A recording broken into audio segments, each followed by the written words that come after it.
This is the poster design lecture. And on this first slide, we're looking at Alexander Rodchenko on the left. And this poster was made around 1925. It's titled Spread Books of All Branches of Knowledge. And we can see his use of bold color and that the photos and text are trapped. They are compartmentalized in the architectural structure that he designed. On the bottom right corner, we can see him riffing off of L. Lisinski's Beat the White with the Red Wedge, made in 1920. The symbolism at the time was about the Bolsheviks beating the White Russian monarchs.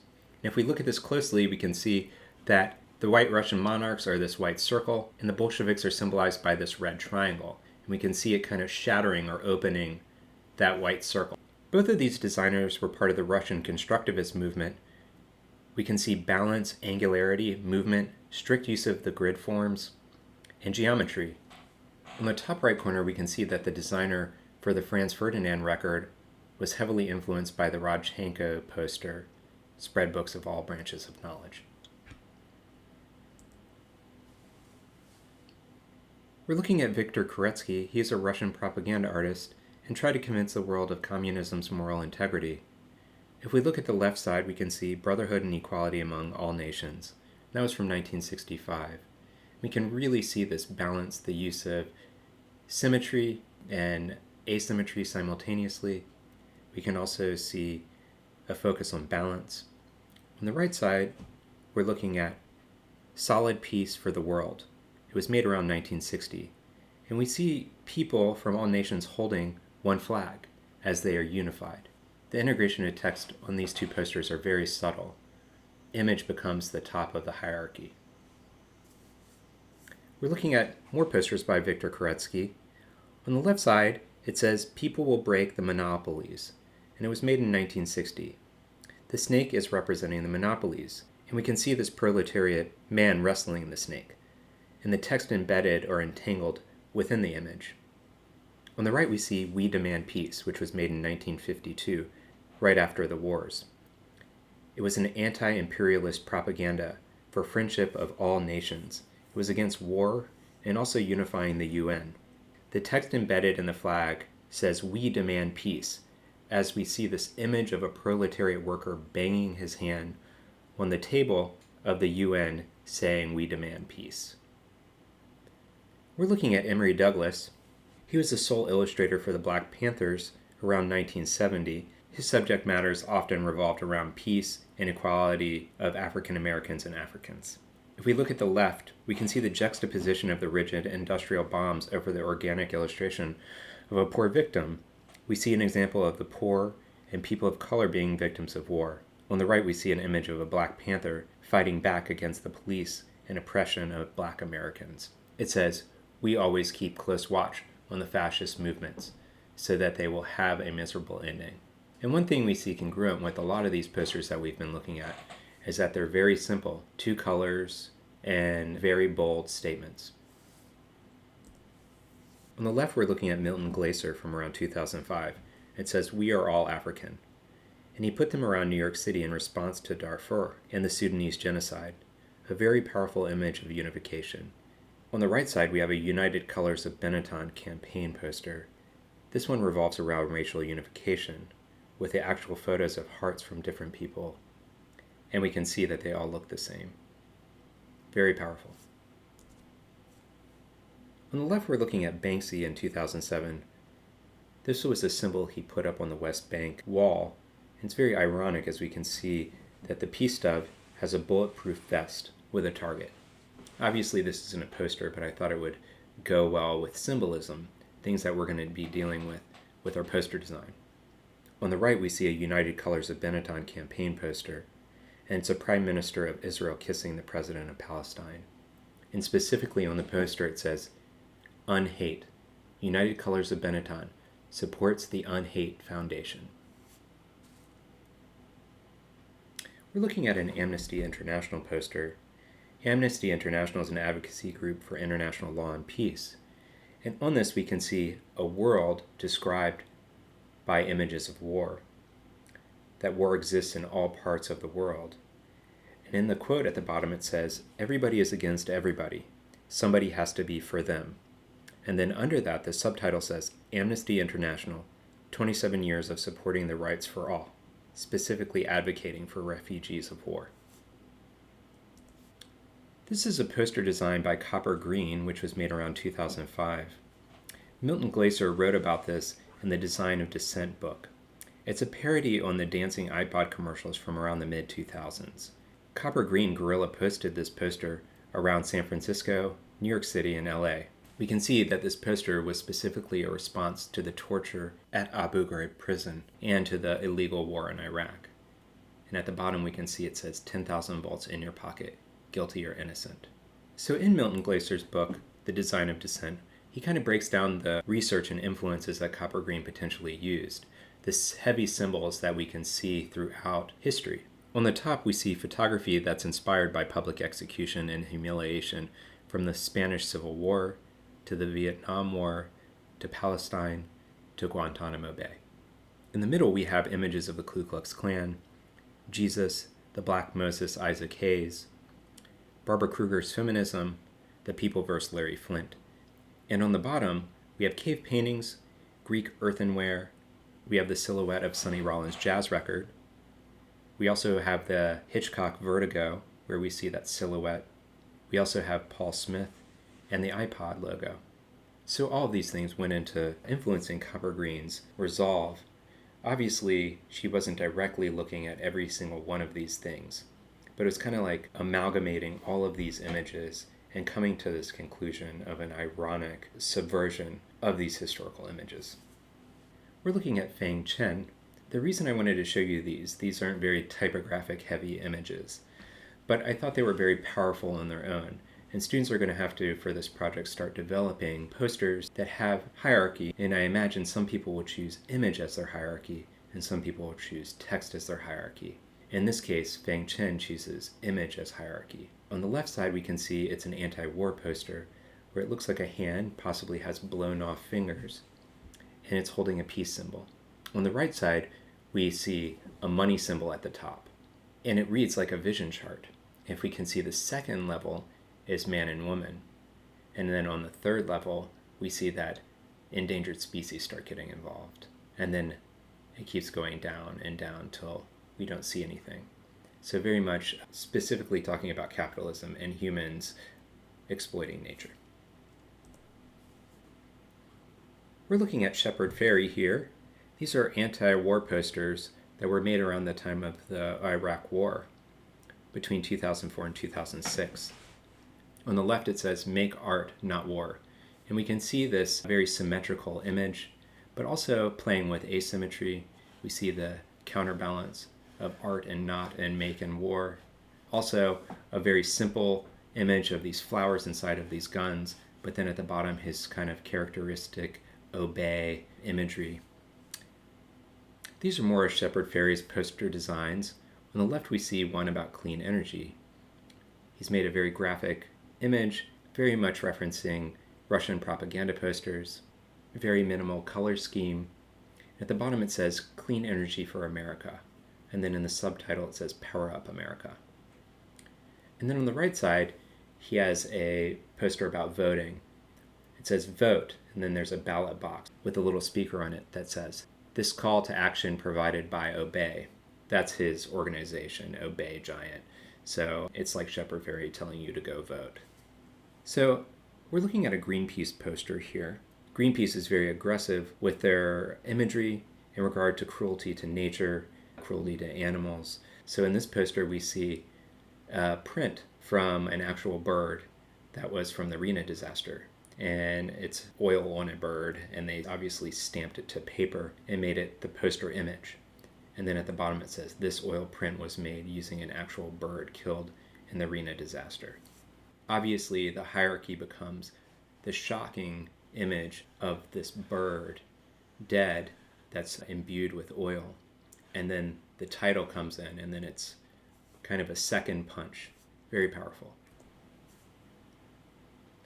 So these are more Greenpeace ads. On the right we can see BP, and it says "Moving Beyond Petroleum." This poster was specifically to the reaction of the BP oil spill in the Gulf of Mexico around 2010. On the right side, we see a Greenpeace poster, and this is a photograph of somebody putting up the poster, It has a caution symbol with a skull in it, and it says, Levi's, make fashion without pollution. And it's specifically in reference to their runoff from their dyes and their jeans. And Levi's response to a lot of this was their waterless jeans. So it's interesting how some of this publicity actually does make change. We're looking at posters made by Stanley Thomas Clough between the 1920s and 1940s. And these were made through the WPA, or the Workers' Progress Administration. And they gave money to artists to help them make posters and ads for public parks. We can see the ones that he made for the public parks here. On the left it says, let them grow. And in the middle it says, spare our trees. And on the right it says, only God can make a tree. Very powerful images, very simple. And the hierarchy is very evident. The image is the top of the hierarchy, the text the second part of the hierarchy, and then posters by the Federal Art Project, the WPA. So very staggering forms of hierarchy. Obviously, we can see here that he's using a minimal use of color. Obviously, if it's a government-sponsored project, they're going to want to save money on printing. So we can see these very minimalist posters, but very powerful. So I wanted us to take a step and look at these symbols that we see that kind of run throughout history. On the left, we're seeing an old engraving, probably around the 1800s, on the top left corner, and we can see this tarot card, and the skeleton is smoking. And we see a time capsule in his hand communicating the ideas of death. In the middle, we see an ad by Jose Guadalupe Posada. Obviously, Posada was referencing the Day of the Dead, but we can see this skeleton with a cigar in its mouth. A very iconic image, but again, thinking about death and smoking. On the right side at the top, we're looking at a portrait by Van Gogh. It was specifically of a skull smoking. Again, the idea of smoking being associated with death. And then the bottom left corner, we see MC Escher with this skull and a cigarette in its mouth. Again, thinking about death. And then on the bottom right corner, we see Jean-Michel Basquiat making a piece of work in the mid-'80s, and it says nervous system filter, and we can see the skeleton with this jaw kind of eating the cigarette, again confronting these images of death. But the one thing that's very unifying with all these throughout a very long period of history, from let's say the mid-1800s all the way to the mid-1980s, we can see that this image of a smoking skull worked its way throughout history. So these images of smoking and death really become a very powerful symbol. Not to say that we want to use images of skulls, but they're universal and they're timeless. And these are things that we're going to be thinking about when we make our poster. These were posters that were made for an AIGA conference. On the left, we're looking at a Paul Rand AIGA poster. And we can see that he's taking this modernist approach. It was made in the 60s, so we can see him deconstructing type with flat colors, kind of blocking out areas, making it more readable, pulling out the bare essentials. For example, we can see the A, we can see the G, and we can see the top or apex of the bottom A. And we can see the I just becoming the dot symbols. So we see A, I, G, A. Definitely more readable than legible. On the right, we're looking at Stefan Sagmeister. He made this poster for the AIGA conference in Detroit at Cranbrook University in the 1990s.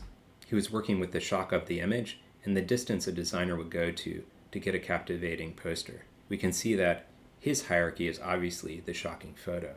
Then the text. He had an intern volunteer to be carved on with a razor. This is absolutely not Photoshop. He also does some silly things here. We can see here that he says style equals fart. In some ways, I think Sagmeister was poking fun at the institution of the AIGA and how elitist this institution can be. So, with our poster designs, I want us to start thinking about things like, how are we going to make our image for our poster? What's most important, the image or the text or the subtext? We really need to think about these things before we start making our image, and this is why it's important for us to make our thumbnails. We're looking at some images by Paul Blow here, and we can see that he very much uses ink on paper, and then he pulls these images from ink on paper and starts working with them in Illustrator to develop them and make them more complex. On the left side, we're looking at the War on Carbon. We can see that it's literally graphic bullet holes shot through the magazine, and it's on top of the skull coming out of a chimney, like a smokestack. On the right, we see him being more playful with imagery. We see him making a mustache out of broccoli. But the wonderful things about this is seeing his layering and minimal use of color.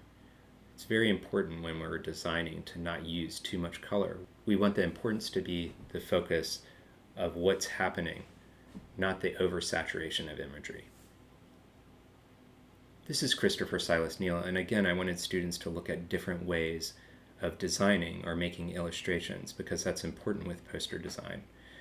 And we can see that Christopher Silas Neal often uses textures overlapped with graphic imagery. So he often makes his own textures, he scans them in, and he lays them on top. Obviously, you can buy textures or you can find textures online to overlay them, but in his case, he generates all of them, which I think often results in the best conclusion. And we can see on the left side, we see smokestacks and these hands grabbing the smoke and kind of turning them into something else. And on the right side, we see the images of green roofs and how these urban centers can become places of growing plants that can be beneficial for people. So it's interesting, the minimal use of color on both of these. On the left side, he has the green and black, and on the right, he has kind of a muted or limited color palette. But I think it's important for us to think about these things, to think about texture, to think about color, to think about how these things are going to look or feel in the very end. So, for our poster project, we're going to be dealing with visual hierarchy. And the objective of this project is to visualize typography in two ways. One, as visual elements in a two-dimensional composition, and two, as information which requires hierarchical organization. So what we're going to do with this poster is we are going to be using a title, a subtitle, and one image or illustration of your choice. Now it's important each student to create their own illustration. You must use original imagery that is yours. Obviously you can collage found imagery, but note if you do not collage the found imagery to make it your own, it does not constitute an original illustration. So what we're going to do is we're going to analyze the text and image and classify them into three levels of information: dominant, subdominant, and subordinate. These levels will remain constant throughout the project. So things I'd like for you to consider. Think about the relationship of one part to another. Consider how contrast, juxtaposition, exaggeration, isolation can contribute to creating a context for the content. These choices with text and image are crucial for the success of the design. Next is the design guidelines.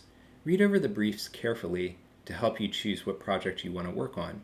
There are two different projects. We have one on racism and injustice, and another on breaking down the walls, which specifically deals with injustices in our country. The posters have different specifications, so it's important for you to read over these carefully. For example, one has a 60 by 90 centimeter dimensions, and the other has a 50 by 70 centimeter dimensions. It just depends on the competition that you choose. Also, all the posters must be vertically oriented. We will not have any horizontal posters. Designs must not contain any logos or logo marked by the artist. Also, the designs must reflect the themes: racism and injustice, or breaking down the walls. And I would like for you guys to read over these briefs carefully. Also, artists must use their own original artwork. Copyrighted images or clip art will not be accepted. Before we go any further, I'd like for us to look over these links. I have them on Canvas, and you can click on both of them and just choose which project you want to work on for this poster design project. All right, so submission guidelines. I'd like for us to look at these. Again, they are independent to each competition. Entries must be submitted as CMYK JPEG and 300 PPI, and the other competition allows you to submit a 300 ppi JPEG, or a PDF file type. Obviously, the corresponding dimensions need to match the project chosen. Entries need to complete registration and upload online. And that's optional. You guys don't need to turn these in. But these are real poster design competitions, and I encourage all students to participate in these competitions. All right, let's look at the parameters. These are things that I established for this project for you to use. First off, 3 colors may be used. Think about using a limited color palette, or you can use full color photography upon approval. So it's just important that we think about what we're using, and I really want us to keep this as a minimal color scheme so that students don't put too much information and bombard the viewer. I want us to be thinking about hierarchy of type, and I want us to be thinking about these classifications of hierarchy: dominant, subdominant, subordinate. Also, I'm recommending students choose one serif family or one sans serif family from the list below. And you can see the list here. We have Garamond, Baskerville, Castellan, Lublin Graph, Clarendon, Jensen, Scala, and Bodoni. Those are all of our serif fonts. And on the right side, we have Futura, Franklin Gothic, Universe, Gill Sans, Helvetica, Brandon Grotesque, Meta, and Frutiger. So you have a lot of options here for typefaces. Also, you can create your own typefaces. For example, if you want to make script, or you want to do hand painting, or you want to add some other forms of typography, that is okay. On the bottom here, we have typographic rule and reverse type may be used. You also may use type as texture. The poster must use a grid structure of some sort. It's very important for us to retain a grid structure so we understand placement and we understand hierarchy. So keep that in mind. I will be looking for that in your final design. This is all the specifications for the poster design project, and I really look forward to seeing your final designs.